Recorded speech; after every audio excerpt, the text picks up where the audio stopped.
How are Agilists faring in the pandemic? How are we finding meaning and purpose in these troubled times? How can we connect, inspire, and support each other? We will explore answers to these questions and more. This is Agile Caravanserai. I'm Sanjeev Augustine. Ellen Grove is the Interim Managing Director of the Agile Alliance, and she's an Agile coach, trainer, and organizational change agent with Agile Partnership.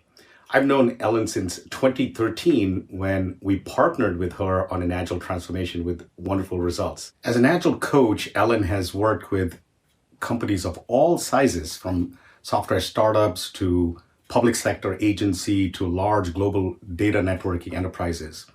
She helps them transition to Agile and Lean, both at the team and leadership levels, using a combination of Scrum and Kanban and Scaled Agile Framework and other Agile frameworks. If you've had the pleasure of meeting Ellen in person, you know she has a calm, no-nonsense leadership style and demeanor. Over the decades, Ellen has given selflessly to the Agile community and volunteers at tons of Agile events worldwide. Today, Ellen is leading the Agile Alliance in a very turbulent pandemic world. As the Agile Alliance prepares for its very first fully virtual conference, Ellen certainly has her hands full. Let's hear it from Ellen. It's a pleasure and a privilege to have you here today. How are you doing? I'm doing well, Sanjeev. Thank you for inviting me. I'm very excited to be part of this series. You are at a pivotal position in the Agile space. You're the Managing Director of the Agile Alliance. And you've also been in the Agile space and the Agile community for a number of years and decades, actually. You and I have known each other for a while. First question for you. What are your reflections, given that this is the 20th anniversary month, actually, February, of the Agile Manifesto? What are your reflections on the Agile movement thus far? So it's funny because I'm of two minds about it, because I think back and I look at how far have we come over the past 20 years. I can remember sitting in a software team, I'm going to say at the end of the 90s, might have been 2000s, and we were just talking about, what is this extreme programming thing that people are talking about? Like, maybe we should go learn a little bit more about it and figure out if there's anything useful there for us. And so it was kind of this, at least in the circles in which I traveled, it was kind of this unknown thing. And now in the intervening 20 years, clearly, Agile has taken a place in the mainstream about this is how we do this kind of work together. People are talking about it. Lots of people are working in Agile ways. It's much more commonly understood. Having said that, there's still so much work to do. When I first got into the Agile world a long time ago, I had great ambitions for how quickly we would change how we do things. And it turns out that people are complicated and organizations are hard to change. And so we still have so much opportunity to change how we work to be more in line with the Agile principles. A lot of my experience has been working in big institutional sorts of spaces. And it's really exciting that they're talking about working in an Agile way, but helping them to change to work in an Agile way, there is still an awful lot of work to do. Awful lot. Could you just outline one or two major ones that you've seen over the last year or two? Well, I in my practice as an Agile coach, before I stepped into this role right now, I live in a capital city, so I work a lot with federal government, and so I've been an Agile coach in some pretty interesting places. The places, I'll just say, the places that issue the money, the places that send the mail, the places that make the laws.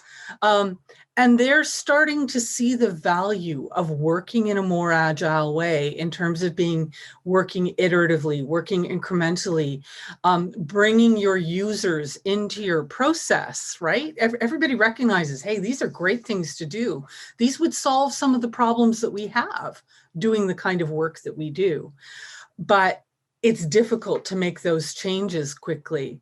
I mean, I've also, I've worked at startups too, and it's hard even for startups where there's, I'll say, less overhead and much more pressing reasons for change. It's difficult for people in those kinds of circumstances to go, okay, well, we used to work like this and now we want to shift to work like that, because old habits are hard to break, right? People like certainty, people like familiarity. And when people get stressed, they tend to go to what they know. And so it's hard enough in those kinds of circumstances to work in a totally different way. When you work in an older, more established organization line of business where there's a lot of history, there's a lot of structure, there's a lot of practices, it's even harder to get into that mindset of we're going to do things differently. And by the way, it's not just that we're going to move to a different way of doing things and then that's it. That's the way we do things from now on.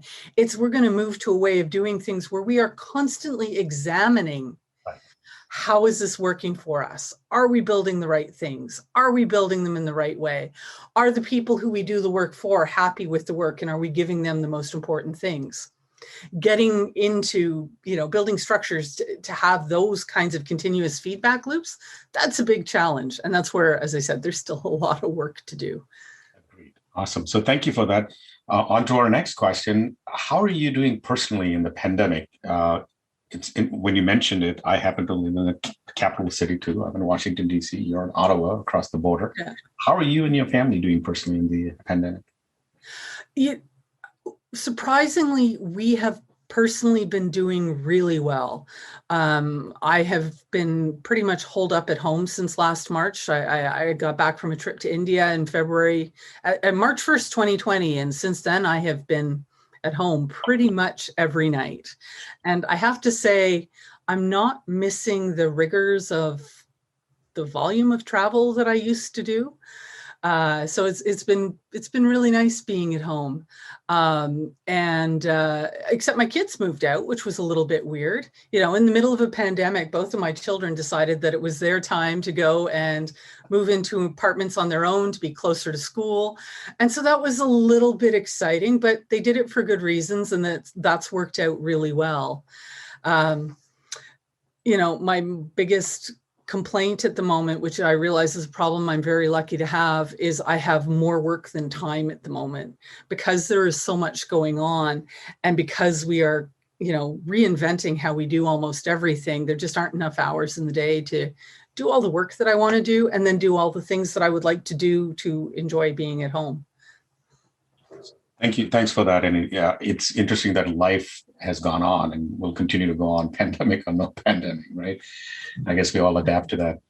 So third and final question, it's again the 20th anniversary of Agile. We're looking at a pivotal point. What's your hope, your optimism, your message for all the millions of fans of Agile there? And I noticed that you're very active with many chapters of Agile around the world. So just your personal message in your official capacity for hope and optimism for what's coming down the pike for maybe the next 5 years, 10 years, 20 years of Agile. So what I'm hoping, I'm kind of a bit of a silver lining person. And what I'm hoping is that people in the Agile community are looking around at all the change that's been brought on us in the past year in particular, and recognizing that it is more important than ever for us to figure out how do we work in a way that anticipates that change is going to happen.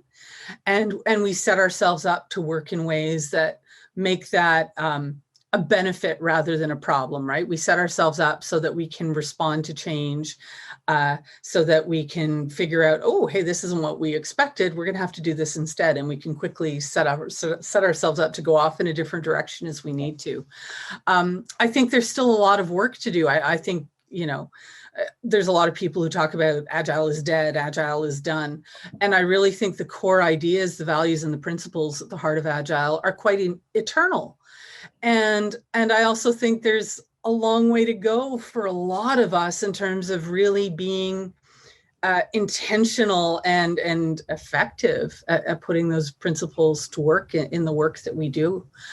and I also think that one of the other things that's really important as a community, that we're not just thinking about how do we bring these ideas and these practices into the work we do, into our workplace, into our organizations, but taking a look around at the community and making sure, are we set up in such a way that we are really bringing everybody into the community?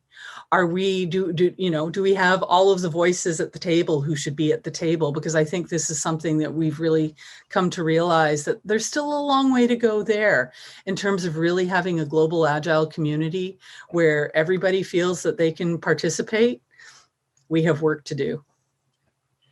Well, Ellen, it's been a pleasure. Thank you so much for joining me today. Oh, it's delightful to be here. It's always lovely to talk to you, Sanjeev. Likewise. Thank you.